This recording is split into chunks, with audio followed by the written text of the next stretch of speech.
Hi educators, today I want to share some information with you about water problem-based learning lessons. My name is Nicole Hancock and I'm from Safe Drinking Water Foundation. I'm the executive director, and Dr. Tim Molnar helped in the development of these lessons as well. And he is a board member of Safe Drinking Water Foundation, and he also teaches at University of Saskatchewan. These water problem-based learning lessons will be on the topic of whether our water is safe, what we should do if our water is not safe, whether oil sands are increasing the rates of cancer of people downstream, and they asked for your help. So do you currently educate your students about water? So take a minute to think about whether you currently educate your students about water, to what extent, and whether you should educate them more deeply on the topic of water. And think about why you should educate students about water. So we want students to become environmentally literate citizens. Many Canadians do not know that we have many issues related to water right here in Canada. When people think about water quality issues, they often think about issues in developing countries. But right here in Canada, there are about 1,000 drinking water advisories at any given time.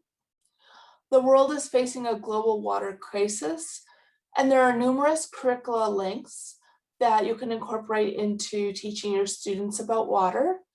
And it's very authentic because water is something that students drink every day. So is water scarcity a developing world problem? No, not really.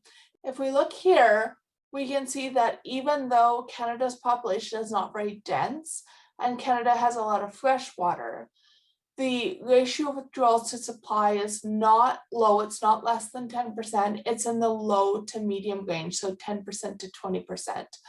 But of course, there are some regions of the world that are dealing with water scarcity, water stress to a much greater degree. Like I said, we have about 1,000 drinking water advisories in place across Canada at any given time.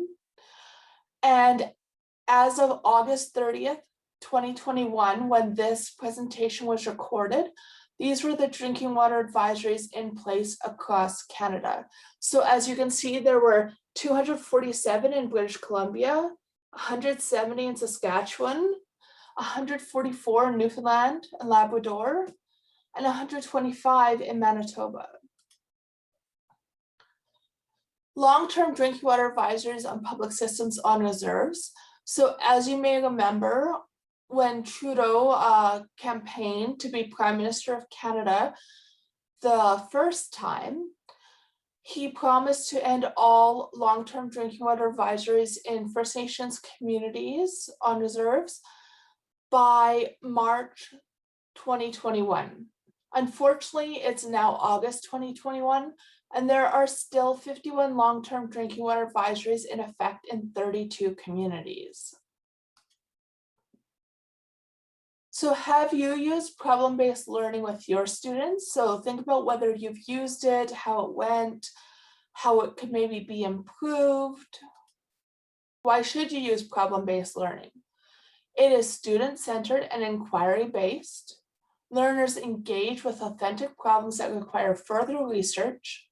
They identify gaps in their knowledge, conduct research, and apply their learning to develop solutions, and then they present their potential solutions. They work collaboratively, they gain problem-solving skills, metacognitive skills, and they engage in their learning. It's much more based in the real world.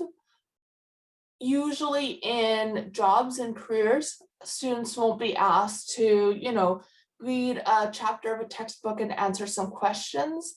They will have problem-based learning that they will have to do, basically projects, as part of their careers. So why problem-based learning? In traditional learning, students are told what they need to know, they memorize it, and then the problem is assigned to illustrate how to use it. But with problem-based learning, it begins with the problem being assigned. Then they need to identify what they need to know, and they need to learn and apply knowledge and find resources and information to solve the problem. The role of the teacher in PBL. So teachers are metacognitive coaches when they are working in a classroom where they are using problem-based learning. They're models, they think aloud with students, they practice behavior they want their students to use. They ask questions aloud such as, what is going on here? What do we need to know more about? What did we do during the problem that was effective? And they encourage students to take responsibility for the problem, guiding them to become self-directed learners. So traditionally, the teacher is the sage on the stage, but in problem-based learning classrooms, the teacher is the guide on the side. So it might feel like a diminished role, like you aren't really teaching, but think of these magical guides from epic stories. Gandalf, Yoda, and Miss Frizzle. So does anyone doubt their awesomeness? Especially Miss Frizzle, who beats out Gandalf as a teacher because he says, you shall not pass. So she's with the magic school bus and they learn a lot, and you could still instill a lot of knowledge in your students by using problem-based learning and being the guide on the side when your students are actively learning themselves. So how do you feel about problem-based learning? So think about how you feel about it, whether you've used it in the past, whether your feelings about it might change with more experience. Safe Drinking Water Foundation developed 3 new problem-based learning scenarios related to water issues. So the first one here is about whether our water is safe and what we should do if our water is not safe. So here we can see that this is part of the Operation Water Drop program, and it's for grades 7 to 12, and it'll take about 4 to 10 hours. And students are in groups of 3 to 5. And of course, you can vary this for your own unique classroom situation. And there's a handout with which you can provide students where they think about what they know, what they need to know, and what they should do. They are given some disclosures, which is basically some guidance of what they should think about, what they should consider. And this lesson also includes an example rubric for grading problem-based learning lessons in both PDF format and Word format so that you can change it if you wish. And there are also teamwork reflection questions and information for the teachers, so additional resources and information. All of these new problem-based learning scenarios have those kinds of resources. So this one is about whether oil sands are increasing the rates of cancer of people downstream. And it's a problem-based learning lesson. It's in the Operation Water Health program. It has been added to that program. And it is for grades 7 to 12. And it will take about 5 to 8 hours. It'll really depend on your students to complete. Put the students into groups of 3 to 5. And then the students think about the information presented to them in the handout called "Do Your Patients Have Increased Rates of Cancer?" They have to define the problem and they're given some disclosures. Then they're given more information. So this is the Now What handout. And this is because Alberta Cancer Board, supported by the province's governing health authority, Alberta Health Services, did conduct a comparative survey to see whether the rates of cancer were statistically significant. So the comparative survey found the following information, so they get some more detailed information. And some more disclosures, things to consider. And there's an example rubric in PDF and Word format. And you can also give your students some teamwork reflection questions to complete.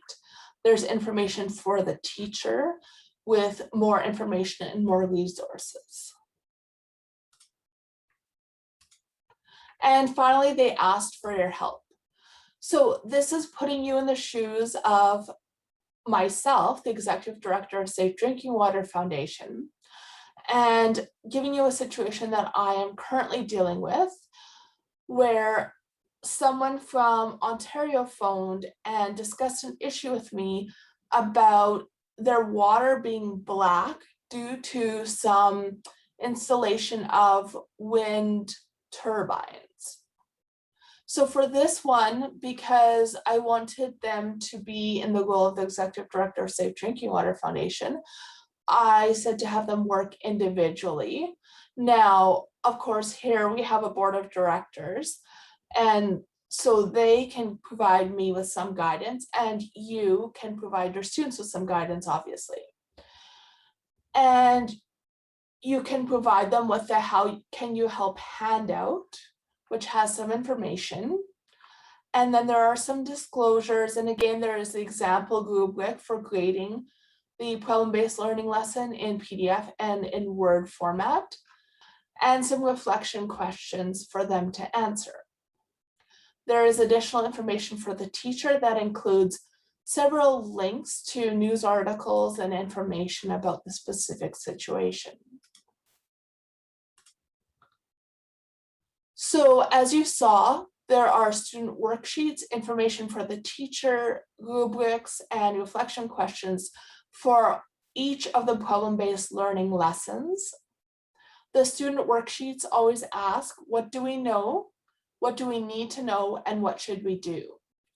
There's information provided for the teacher for each scenario. The rubric is an example. Feel free to adjust. That's why it's on the website in Word format as well, so you can easily make changes. And there are reflection questions for group projects and for individual projects. So in Saskatchewan, these are the science curricular connections for grades 7 to 9. You can see that these lessons fit into many of the units. And also there are curriculum connections for the different grade levels, different subject areas that are applicable for all of the different provinces across Canada for each of those problem-based learning lessons as they form part of our educational programs. So they will be different for different provinces, obviously, and all of our educational programs have curriculum connections for all of the grade levels that they apply to for all the provinces. And the last, they ask for your help problem-based learning lesson is part of Operation Water Flow. So you will find the first problem-based learning lesson about whether your water is safe in the Operation Water Drop program. The second one about the cancer rates downstream of the oil sands in the Operation Water Health program. And the third one, they asked for your help in the Operation Water Flow program. So we can help you. We have over 60 fact sheets available on our website. We're always adding new ones when we have new ideas. If you have any fact sheets that you'd like to see that aren't there, please let us know. We do this to educate you, your students, and others about drinking water quality issues and solutions. We are happy to chat about water in these PBL lessons. Contact us at 1306-934-0389 or info@safewater.org. And we give free custom presentations about water. You can gather questions from your students ahead of time, and we can answer your students' questions in our presentations. There are many educational programs available from Safe Drinking Water Foundation. We have some that have kits. Sponsored kits are currently available as of the recording of this video on August 30th, 2021. We have kits available that are sponsored for Saskatchewan schools, for rural and First Nations high schools in Manitoba. And we do have some Operation Water Drop kits available for schools that sign up for our upcoming Student Action on Canadian Water Attitudes competition. We will run that as soon as possible given the pandemic situation. Also, we are now connected with Connected North. So if you are at Connected North School, be sure to ask Connected North about requesting our program, and you will receive an Operation Water Drop kit and a presentation and help for your students with using the kit. So we have elementary Operation Water Drop kits, high school Operation Water Drop kits, Operation Water Pollution kits, and Operation Water Biology kits. All of these kits and the programs that they belong to are available in French as well as in English. There are also free programs available on our website. So Operation Water Spirit is the First Nations perspective on drinking water. Operation Water Health is about what healthy drinking water is, what unhealthy drinking water is, and health problems that can be caused by unhealthy drinking water. Operation Water Flow, which is very multidisciplinary and talks about who is responsible for your water in social studies, or you calculate how much water you use in math class, for example. And Operation Community Water Footprint, which is where students either visit a water treatment plant or they have a water treatment plant operator come to their classroom, or they phone a water treatment plant operator and they ask them a series of questions that then enable them to calculate how much water from their source of drinking water is required to treat and deliver 1 liter of drinking water to their tap. So for example, here in Saskatoon, we get our water from the South Saskatchewan River, but 1 liter of water in the South Saskatchewan River does not equal 1 liter of transported and treated drinking water from your tap.